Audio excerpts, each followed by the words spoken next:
ಮುಖದಲ್ಲಿ ಆ ಖುಷಿ ಕಾಣ್ತಾ ಇದೆಯಲ್ಲ ಅದೇ ಸಾಕು. ನಮಗೆ ಒಂದು ಗೆಲುವಿದೆ.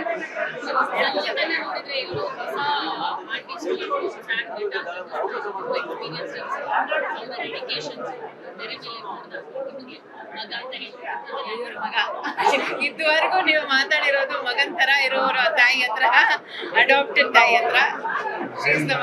ಮಾತಾಡಿ ಅವ್ರಿಗೆ ಕೇಳಿ ಹೆಂಗಂತ ಹೇಳಿ ಮೇಡಮ್. ಇಲ್ಲಿ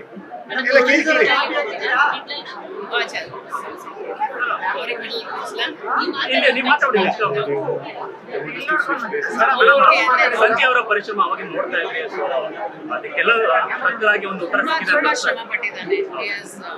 ವೆರಿ ವೆರಿ ಹಾರ್ಡ್. ಅದು ನಿಮ್ಗೆ ತೆರೆ ಮೇಲೆ ಕಾಣ್ತಾನೂ ಇದೆ.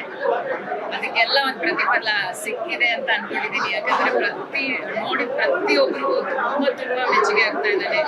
ಅವನ ಬಗ್ಗೆನೆ ತುಂಬಾ ಮಾತಾಡ್ತಿದ್ದಾರೆ. ಸೊ ಹಿ ಹ್ಯಾಸ್ ಅರೈವ್ಡ್ ಅಂತ ನನಗೆ ಅನ್ಸುತ್ತೆ. ತುಂಬಾ ತುಂಬಾ ಖುಷಿ ಇದೆ. ಜನರ ರಿಯಾಕ್ಷನ್ ನೋಡ್ರೆ ಜೂನಿಯರ್ ಕಿಚ್ಚ ಅನ್ನೋ ಬಿರುದಿಗೆ ವ್ಯಾಲ್ಯೂ ಕೊಟ್ಟಿದ್ದಾರೆ ಅಂತ ಅನ್ಸುತ್ತದೆ. ತುಂಬಿಸಿದ್ದಾರೆ, ಫುಲ್ಫಿಲ್ ಮಾಡಿದ್ದಾರೆ ಅಂತ ಅನ್ಸ್ತಾ ಇದೆ.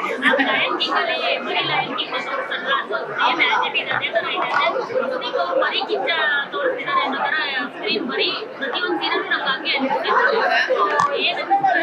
ಅದ್ರ ಬಗ್ಗೆ? ನಾನು ಏನ್ ಹೇಳಿ ಅದನ್ನೇ ಹೇಳ್ಬೇಕು. ಅಷ್ಟು ಖುಷಿ ಆಗ್ತದೆ. ಸಿಂಹದ ಮರಿ, ಸಿಂಹ ಏನ್ ಬೇಕಾದ್ರೆ ಕರೀರಿ,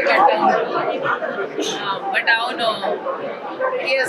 ಫುಲ್ ಜಸ್ಟಿಸ್ ಟು ಮೇಡಮ್, ನಿಮಗೆ ಯಾವ ಸೀನ್ ಸುದೀಪ್ ನನಗೆ ಸತ್ಯವಾಗ್ಲೂ ಸುದೀಪ್ ಸರ್ ಕಾಣಲಿಲ್ಲ. ನನಗೆ ಪಚ್ಚ ಕಾಣ್ತು ಅಲ್ಲಿ. ನನಗೆ ಅದೇ ಗೆಲುವು. ನನಗೆ ಸಂಚಿತು ಕಾಣಲಿಲ್ಲ, ಸುದೀಪು ಕಾಣಲಿಲ್ಲ, ಪಚ್ಚ ಕಾಣ್ತು. ಮೇಡಮ್, ದೊಡ್ಡ ಸರ್ಪ್ರೈಸ್ ಆಗಿದ್ದು ಅಂದ್ರೆ 1.5 ಗಂಟೆಯಲ್ಲಿ ಸಿನಿಮಾ ಹೆಂಗ್ ಕಟ್ ಮಾಡ್ತಾರೆ, ಆ ಸ್ಪೀಡ್ ಅನ್ನ ತುಂಬಾ ಚೆನ್ನಾಗಿ ಮ್ಯಾಚ್ ಮಾಡಿದ್ದಾರೆ. ಸಿನಿಮಾ ಏನ್ ಮಾಡ್ತದೆ ಫೈನಲ್ ಆಗಿ ಸಿನಿಮಾ ಸ್ಟೋರಿಗೆ ತಕ್ಕನಂತೆ ಇದೆ ಸ್ಪೀಡ್. ನಿಮಗೆ ಎಲ್ಲೂ ಒಂದು ಲ್ಯಾಗ್ ಅನ್ಸಲಿಲ್ಲ, ಬೋರ್ ಅನ್ಸಲಿಲ್ಲ. ಒಳ್ಳೆ ಸ್ಪೀಡಿಗೆ ಹೋಯ್ತು. ನಿಮಗೆ ತುಂಬಾ ಫಾಸ್ಟ್ ಆಗಿ ಹೋಯ್ತು ಅಂತಾನು ಅನ್ಸಲಿಲ್ಲ. ಪ್ರತಿಯೊಂದು ಇಮೋಷನ್ ಕೂರುತ್ತಲ್ಲ, ಅದಕ್ಕೆ ಇಷ್ಟೇ ರನ್ ಟೈಮ್ ಬೇಕಿತ್ತು ಅನ್ಸುತ್ತೆ. ಹಾಗಾಗಿ ಅವರು ಹಂಗೆ ಏನ್ ಸಕ್ಕದಾಗಿ ಮಾಡ್ತಿದ್ದಾನೆ ಅದರಲ್ಲಿ. ಅರಗಿಣಿ ಅವನ ಲುಕ್ ಇದೆಯಾ, beautiful, so full of love in his ice. I think he should feel excellent in romances. Yes.